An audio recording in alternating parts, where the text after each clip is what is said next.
Hello viewers, இனி நம்ம பார்க்க போறது One Piece episode 849 part 1.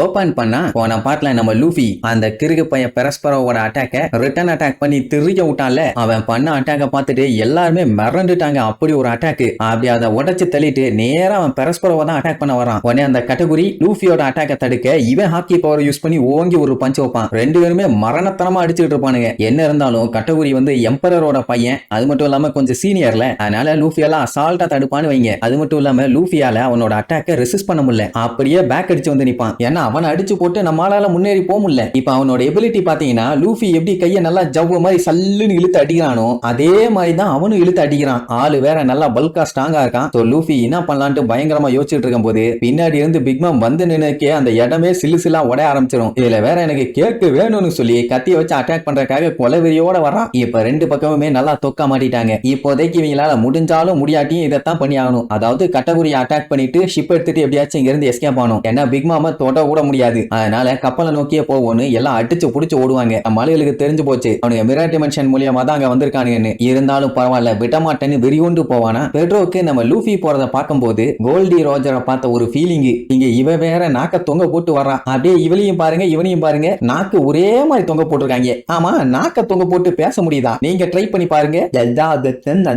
ஐயா வேண்டாம், கெட்ட வார்த்தையெல்லாம் வருது. லூஃபி என்ன பண்ணுவான், ஒரு ஜம்ப போட்டு ஹாக்கி பவர் யூஸ் பண்ணி அவனை கண்ணா பின்னான்னு குத்துவான். Come come Gatling. அவன் என்ன அடிச்சாலும் அவன் அசைய கூட மாட்டான். அவ்வளவு ஸ்ட்ராங்காவா இருக்கான்னு பார்த்தா அங்கதான் இன்னொரு ட்விஸ்ட். என்னன்னா அவன் பாடியில எங்க பஞ்ச் பண்ணாலும் அந்த இடம் ஓட்டையாகுதே தவிர அவனுக்கு எதுவுமே ஆன மாதிரி தெரியல. அதுவும் அந்த ஓட்டையான இடமும் மறுபடியும் சரியாயிருச்சு. இது எப்படி பாசிபிள்? ஹாக்கி பவரை யூஸ் பண்ணி அட்டாக் பண்ணா எந்த டெவில் ஃப்ரூட்டை சாப்பிட்டு இருந்தாலுமே அவங்களுக்கு அடி விழத்தான் செய்யும். ஆனா அவனுக்கு மட்டும் அடி விழுந்திருக்காது. அது ஏன் என்னன்னு போக போக பார்க்கலாம். இப்ப அந்த டைம் பெரஸ்பரம் என்ன பண்ணுவான், அவனோட கேண்டியை யூஸ் பண்ணி அதுல அழகா கடல்ல டிராவல் பண்ணி போவான். அந்த டைம் ஜிம்பையும் நம்பியும் அப்படியே அடிச்சு புடிச்சு கப்பலுக்கு வந்து சேர்ந்துட்டாங்க. அப்ப இவங்க ரெண்டு பேரும் அப்படியே உறைஞ்சு போய் நிக்கிறத பார்த்தோன்னு பயங்கரமான ஷாக்கு. அந்த டைம் இவங்களும் விழுந்தடிச்சு ஓடி வருவாங்க. பின்னாடி வேற அந்த பிக்மாம் வந்துகிட்டே இருக்கா. அப்பதான் பெட்ரோ நம்ம கேரட் கிட்ட ஒரு மேட்டர் சொல்லுவான். நான் இதை சொல்லுவேன், நீ ஆனா ஷாக் ஆயிடக்கூடாதுன்னு. என்ன மேட்டர்னா நம்ம லூஃபியும் லூஃபியோட க்ரூவும் இவங்களும் குசிக்கி ஃபேமிலியும் இந்த உலகத்தை வழி நடத்துற ஆளுக்காண்டி ரொம்ப நாளா காத்துக்கிட்டு இருந்தாங்க. அவங்க வேற யாரும் இல்ல, இவங்க தான். இவங்களை நம்ம எப்படியாச்சும் காப்பாத்தியே ஆகணும். அதுக்கு உயிரை கொடுத்தா கூட பரவாயில்லன்னு சண்டை போடுறதுக்காக ரெடியா நிப்பான். அந்த டைம் பெரஸ்பரோ மாண்டோருக்கு கால் பண்ணி சவுத் வெஸ்ட் கோஸ்ட்ல இருக்க ஹோல் கேக் ஐலாண்ட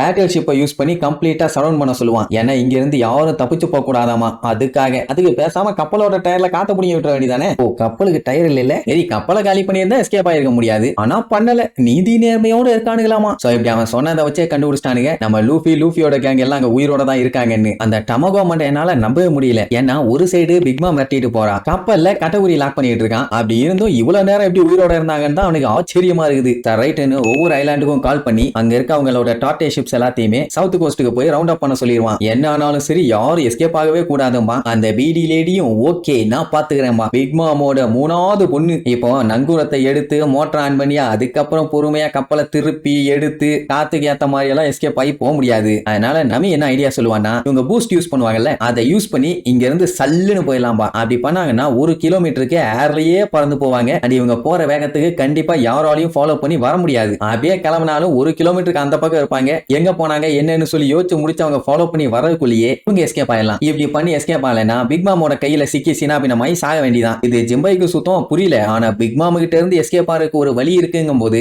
அது போதும், தட்டி பிரிச்சிடலாமா. இங்க பிக்மாம் வேற கருண கொடூரமா வந்துட்டு இருக்கான். வெட்டிங் கேக் வேணும்னு பெட்ரோ கேரட்டை கப்பலுக்கு அனுப்பிட்டு அவன் ஏதோ பிளான் பண்ணிட்டு இருக்கான். இப்ப எனக்கு என்ன ஒண்ணு புரியலன்னா, இவங்க ரெண்டு பேத்தையுமே கம்ப்ளீட்டா கேண்டியால லாக் பண்ணி வச்சிருக்காங்க. அடிச்சு உடைச்சவங்களை காப்பாத்துறதை விட்டுட்டு வெட்டித்தனமா எஸ்கேப் ஆகிறத மட்டும் யோசிச்சுட்டு இருக்காங்க. இதுல வேற இப்படியே லாக் பண்ணி வச்சா 3 நிமிஷத்துல செத்துருவாங்கன்னு வேற சொல்லிட்டு போனா. சரி என்ன பண்றாங்களோ பாப்போம். இப்படி இவங்க எல்லாத்தையும் ரெடி பண்ணிட்டு இருக்க அந்த டைம் பிக்மாமோட ஆளுங்க எல்லாம் வந்து ரவுண்ட் கட்ட ஆரம்பிச்சிருவாங்க. அட சும்மா ரவுண்ட் கட்டினா பரவாயில்ல, வந்து அட்டாக்கும் பண்ண ஆரம்பிச்சிட்டானுங்க. இப்போ கடல்ல பேட்டில் ஷிப்ஸ் எல்லாம் வந்து அட்டாக் பண்ணுது. கரையில பிக்மாம் வந்து அட்டாக் பண்றான். ரெண்டுத்துக்கு நடுவுல மாட்டிட்டு நஞ்சுகிட்டு இருக்காங்க. நீ எப்படி கோலாவை அப்டேட் பண்ணுன்னு கேரட்டுக்கு சொல்லி கொடுத்துருவான். அவ ஓகேன்ட்டு மாசா வேலையை பார்த்துட்டு இருப்பான். இங்க லூஃபி கேட்டகரியை என்னதான் அடிக்க ட்ரை பண்ணாலும் அவனை போட்டு குமுறு எடுத்துக்கிட்டு இருக்கான். இங்க இந்த கேண்டி மண்டையா இருக்கான்ல, அவன் நம்மளுக்கு ஒரு பெரிய ஆப்பா வச்சிட்டான். அட வேற ஒண்ணும் இல்ல, கப்பல் மூவ் பண்ணாத மாதிரி அடியில கம்ப்ளீட்டா கம்ப்ளீட்டா கேண்டியை வச்சு லாக் பண்ணிட்டான். இப்ப இவங்க பூஸ்டே யூஸ் பண்ணாலும் இதுல இருந்து எஸ்கேப் ஆக முடியாது. என்ன கப்பல் சிக்கிட்டு இருக்குது. இந்த அமண்டே வேற சிகரெட் எல்லாம் புடிச்சுக்கிட்டு படு பயங்கரமா வந்துகிட்டு இருக்கான். இப்ப நமக்கெல்லாம் என்ன பண்றதுனே தெரியல. எல்லாத்துக்கும் ஒரே பதட்டம். அந்த நாக்கு மட்டையினால தானே இவ்வளவு பஞ்சாயத்து. சோ கேரட் வண்டியா திட்டுவா. ப்ரூக்கையும் சாப்பனையும் வேற கேண்டியா மாத்திட்டான். அதனால இன்னும் வெறி பிடிச்சு கத்திட்டு இருப்பான். பெட்ரோ பார்த்துட்டு இப்ப நம்ம ஏதாச்சும் பண்ணலன்னா இவங்களை காப்பாற்ற முடியாது.